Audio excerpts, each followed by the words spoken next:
You'll be starting out with cold cases, the police chief tells the detective who has just arrived for his first day at the precinct. We've got more than enough to keep you busy, so head on down to the archives and get started. The new detective is looking forward to taking on these unsolved crimes. Cracking the overlooked and long-since forgotten cases is one of his specialties, and it brings him great joy to solve the puzzles that no one else has been able to. The detective heads to a part of the police station that doesn't look like it sees much foot traffic, where he finds the door labeled Archives. Inside the room, the air is musty, and when the detective sets down his bag on a table, a thick cloud of dust is ejected and makes him sneeze. He takes out the list of cases he's supposed to be working on and goes to a shelf containing rows and rows of evidence boxes. He pulls one down and starts looking through the files inside. It's full of police reports, witness statements, crime scene photos, and even bits of evidence.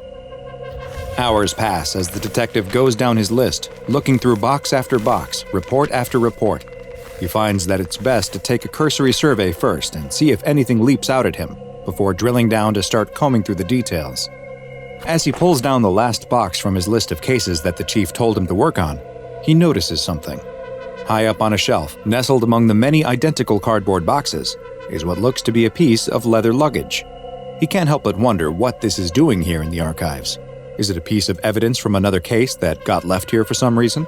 Or did someone simply forget their bag after they finished looking through old files? Whatever the reason it's here, he has a job to do, and investigating this bag isn't on his list. But then again, he knows he won't be able to focus until he knows what this bag is and what's inside. He'll let himself take just a quick peek, then it's back to work. The detective returns to the shelf with the bag. It looks like it's been here for a long time. There's a layer of dust covering it that's as thick as anything else in the room. He takes it down and blows the dust off the bag. He unlatches it, and inside he finds a folder. Is this just another report? But what's it doing here? Maybe they ran out of boxes one day and someone decided to use an old briefcase instead. The detective takes out the folder and opens it. Just as he suspected, it is another case report. It's only a single page, though, with several photographs paper-clipped to it. He takes the photos off the report and begins looking through them. They appear to be numbered in order, and the first picture shows a mess of red liquid and chunks of what might be meat or bone. The next two show various angles of a badly mutilated corpse. It's been so violently mangled, though, that the victim is barely even recognizable as a human. The detective paperclips the photos back to the report and puts it back in the case. If this murder only has one page of evidence to work with, then he is classifying it as a revisit after literally everything else in the room is solved kind of case. The detective goes back to the last box that he was looking through and starts flipping through the case files again, but something about that leather briefcase and the photos inside won't get out of his mind. Maybe there is something there. Without even realizing it, he's suddenly standing over the case again. He takes out the report and starts looking through the pictures once more. Again, he sees the disfigured corpse from different angles, but the fourth picture is completely different. This one shows what looks to be someone's feet, but they're up in the air, as if they jumped and took a picture of their shoes. There's something wrong with the picture too, some kind of odd discoloration around the edges. It looks like an error occurred in the development process. Why would this be in a case file? It's tugging at his curiosity. But no, he really shouldn't be spending his time on this, not on his first day at a new job. The detective places everything back in the case and puts it back up on the shelf where he found it before deciding to call it a day. That night, he finds that he can't sleep. The detective keeps seeing the disfigured face every time he closes his eyes. And why the picture of floating feet? What does it all mean? His mind is racing, trying to make sense of it all. By the time his alarm starts beeping, the detective realizes that he hasn't slept at all. Later that morning, the detective is back in the chief's office again. The chief tells him that he looks awful and asks if the job is getting to him already. The detective does look terrible, and something about the room is making him very uncomfortable. The ceiling feels too low, like it moved down a foot or two since the last time he was here. It's also very dim. Who can operate in such a dark room? He stands up and asks if he can turn on some more lights, and before the chief can answer, he switches on more. The chief squints from the bright fluorescent lights coming on and tells the detective to get back to work and to make sure he gets some sleep that night. If he can't, then maybe this job isn't for him. The detective returns to the archives to pick up where he left off the day before and goes back to looking through the files on his list. But of course, that leather briefcase always seems to be right in his field of view, reaching out to him, begging him to uncover its secrets. That's it, the detective thinks. He has no choice. He has to know what's going on with this file. He takes the briefcase down again, opens the report, and starts going through the photos again. 3 pictures of a gross corpse, check. Picture 4 showing someone's feet. Nothing new there. Now it's time to finally look at the rest. The 5th picture is similar to the 4th, but the person's feet look a little closer to the ground. Wait a minute. Are these in reverse order? He looks at the next. This one doesn't have anyone in it. It's a picture of a table, and it looks like there is writing on it, though the writing is very small. He leans in close and squints, but he still can't make it out. He runs to his own bag and searches around until he finds what he was looking for, a magnifying glass. He goes back to the picture, and with the magnifying glass he can finally read the writing. It's above you. He snaps his head up and looks above him, but nothing is there. He laughs to himself. Of course nothing is there. Maybe the chief is right. Maybe something really is getting to him and he isn't cut out for this job. But still, he needs to learn more. He looks at the 7th picture. He sees now that he was right. These are definitely in reverse chronological order. In the next picture, he sees whoever took the photos approaching the table in the room. In the 10th photo, he sees them walking through a doorway. In the 11th, he sees them opening the door to the room. Finally, he comes to the last photo. It's a photo of the closed door to the room. There's writing on the door, and the detective can hardly believe what he is seeing when he reads it. The writing on the door says, "Archives." The detective jumps up and spins around, but the room is empty. There's no one here but him. What's going on? Is this some kind of prank? He picks up the report the pictures were attached to. There must be some answers in there. The paper appears to be a standard police report that was filled out following the discovery of a homicide. The top of the page lists the address where the murder took place. It's the very place he is now, the police station's address. Next to it is the date. It's impossible, though. The date is today's.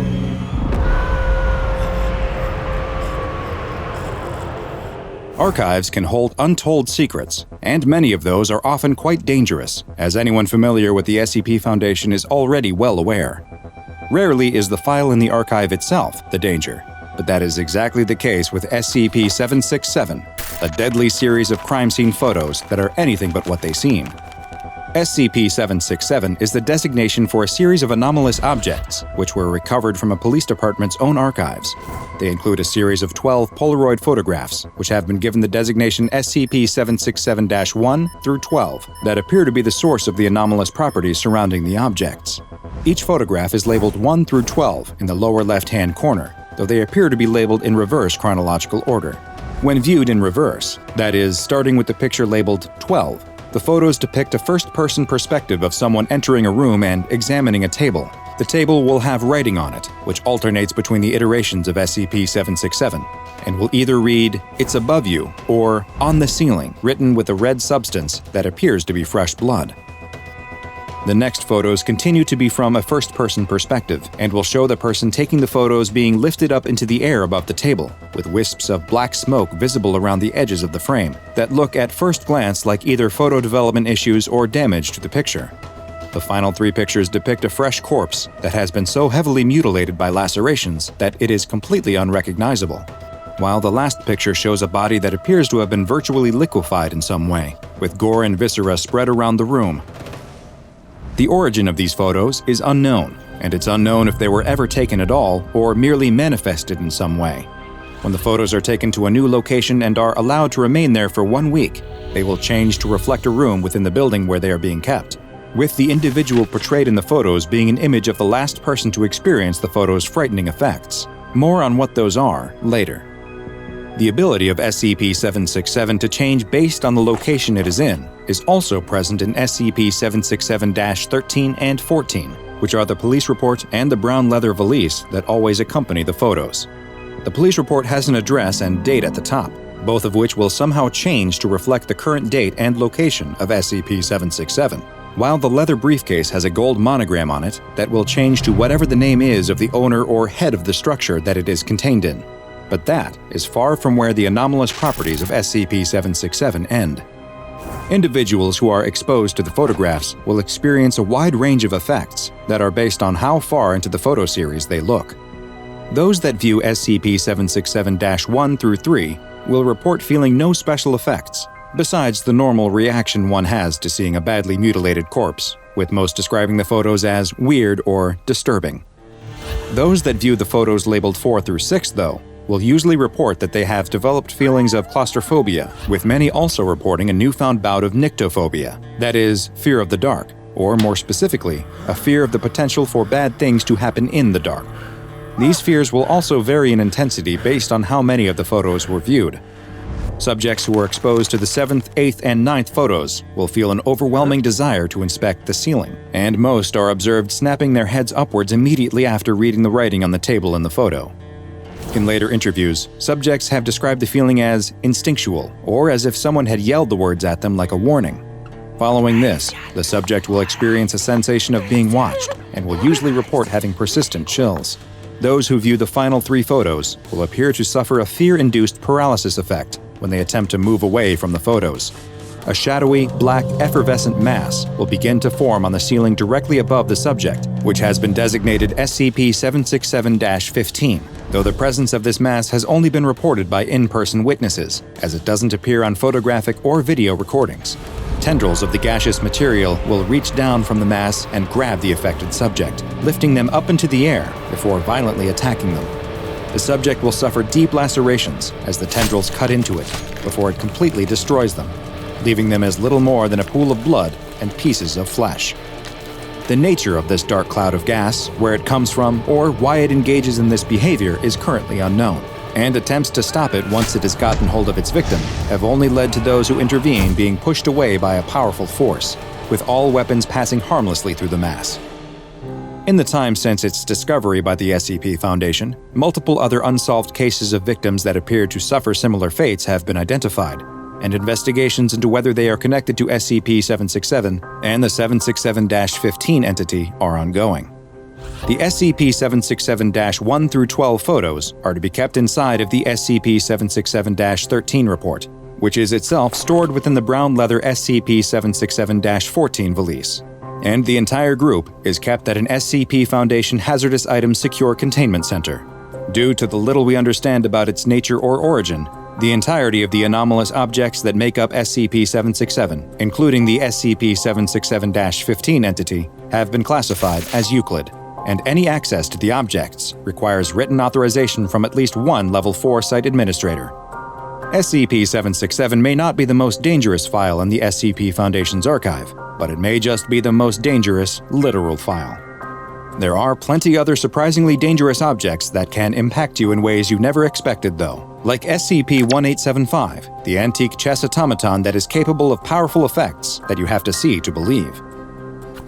Go watch that file examination right now, and don't forget to subscribe to be the first to learn about the next anomaly from the SCP Foundation's classified archives.